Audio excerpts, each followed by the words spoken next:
நாளை முதல் உரிமை மீட்பு பயணம் என்ற பெயரில் கட்சித் தொண்டர்களை சந்திக்க உள்ள பாமக தலைவர் அன்புமணி.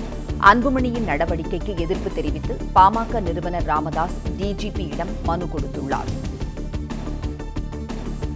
கட்சி நிறுவனரின் அனுமதியின்றி கட்சி கொடி, நிர்வாகிகள் சந்திப்பு, பிரச்சார பயணம் மேற்கொள்வதை தடுக்க வேண்டும் என ராமதாஸ் மனுவில் குறிப்பிட்டுள்ளார்.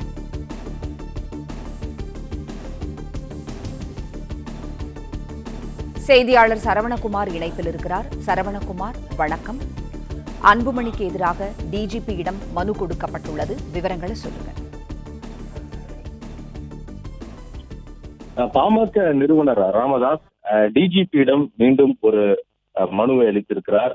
ஏற்கனவே அன்புமணி தொடர்பாக ஏற்கனவே ஒரு மனு அளித்திருந்த நிலையில தற்பொழுது மேலும் ஒரு மனு அளிக்கப்பட்டிருக்கிறது.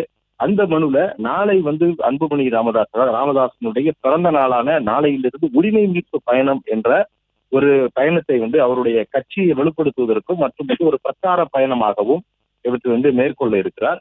அந்த உரிமை மீட்பு பயணம் திருப்பூரிலே தொடங்க இருக்கிறது. நாளை முதல் 100 நாட்களுக்கு தொடர்ந்து நவம்பர் 1ஆம் தேதி வரை இந்த பயணம் திருப்பூரிலே தொடங்கி தருமபுரியிலே முதற்கட்டமாக இந்த பயணம் முடிவடையும் என்று அந்த கட்சியினுடைய தலைவர் அன்புமணி ராமதாஸ் அறிவித்திருக்கிறார். இந்த நிலையில்தான் ராமதாஸ் இதற்கு எதிராக டிஜிபியிடம் ஒரு மனுவை கொடுத்திருக்கிறார். அந்த மனுவில் கட்சியினுடைய நிறுவனருடைய அனுமதி இல்லாமல் கட்சியினுடைய கொடியை பயன்படுத்துவதை தடுத்து நிறுத்த வேண்டும் என்றும், அது போன்ற நிர்வாகிகள் சந்திப்பு, பொதுக்கூட்டங்கள், இது போன்ற பிரச்சார பயணங்கள் எல்லாமே அனுமதி இல்லாமல், கட்சியினுடைய நிறுவனருடைய அனுமதி இல்லாமல் நடத்தப்படுவதனால இவற்றை நிறுத்த வேண்டும் என்றதற்கான அனுமதி வழங்கக்கூடாது என்றும், அதே போன்று கட்சியினுடைய கொடிகளை பயன்படுத்துவதற்கும் அனுமதி வழங்கக்கூடாது என்றும் டிஜிபியிடம் இந்த மனுவை ராமதாஸ் கொடுத்திருக்கிறார்.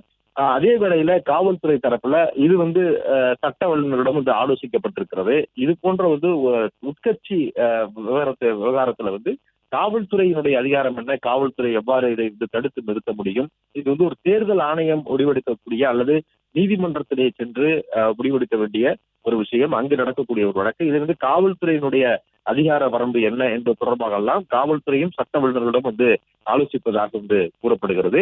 இதுல வேற எதுவும் சட்ட ஒழுங்கு பிரச்சனைகளோ வேற எதுவும் நடக்காமல் காவல்துறை பாதுகாப்பு பணிகளை மேற்கொள்ள முடியுமே தவிர, இதில் அந்த கட்சி கொடியை அவர்கள் பயன்படுத்துவதை தடுப்பதற்கோ அல்லது அவர்கள் கூட்டங்களை நடத்துவதற்கு தடுப்பதற்கான காவல்துறையினுடைய எல்லை என்ன என்பது குறித்து அதிகாரிகளால் ஆலோசிக்கப்பட்டிருக்கிறது. நாளை அன்புமணி ராமதாஸ் இந்த பயணத்தை மேற்கொள்ள இருக்கிறார்.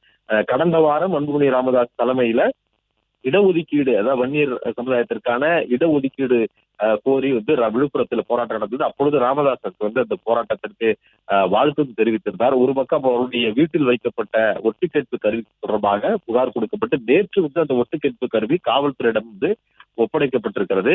தொடர்ந்து இந்த விவகாரத்தை பொறுத்தளவுல பாமகவுல உட்கட்சி பூசல் தந்தை மகனுக்குமான இந்த மோதல் தொடர்ந்து அடுத்தடுத்து அதிகரித்து வரக்கூடிய நிலையில்தான் தற்பொழுது அவருடைய பிரச்சார பயணம் நாளை முதல் தொடங்க இருக்கக்கூடிய இந்த பிரச்சார பயணத்திற்கு எதிர்ப்பு தெரிவித்து அதில் கட்சி கொடிகளையும் அதாவது நிறுவனர்களுடைய அனுமதி இல்லாமல் பயன்படுத்துவதையும் தடுத்து நிறுத்த வேண்டும் என்று அந்த மனுவை கொடுக்கப்பட்டிருக்கிறது. நன்றி சரவணகுமார், தகவல்களுக்கு நன்றி.